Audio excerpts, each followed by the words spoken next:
There's a federal court case that almost nobody's talking about, and it could put some real money back in your pocket, but you have less than 60 days to act. If the IRS hits you with penalties and interest for the tax years between 2020 and 2023, I need you to stop and pay attention. A federal court just ruled that those penalties and interest charged may have been wrongfully assessed, and that means that you may be entitled to get that money back. The case is called Kwong versus United States, decided in November 2025 by the U.S. Court of Federal Claims. Because COVID-19, a federally declared disaster, a law called IRC Section 7508A required the IRS to automatically postpone all federal tax deadlines from January 2020 all the way through July 10, 2023. The IRS did not fully honor that. They kept charging penalties and interest during a period when legally they may not have been allowed to. Here's the part nobody's talking about. There is a hard deadline of July 10, 2026 to file what's called a protective refund claim with the IRS. This filing locks in your right to a refund while the case works its way through the appeal process. If you miss that deadline, the opportunity is gone forever,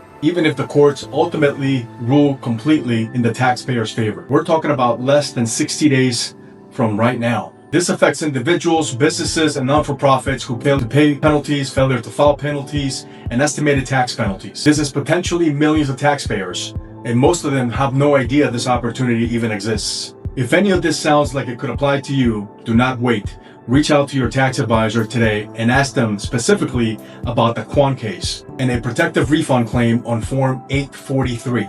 If you don't have a tax advisor, call my office. This deadline is real and the clock is ticking. You probably know someone who got hit with the IRS penalties during COVID and has no idea they may be eligible to recover that money. The IRS is not going to call you. It's not going to call them. The only way people find out about this is if we tell them. Share now.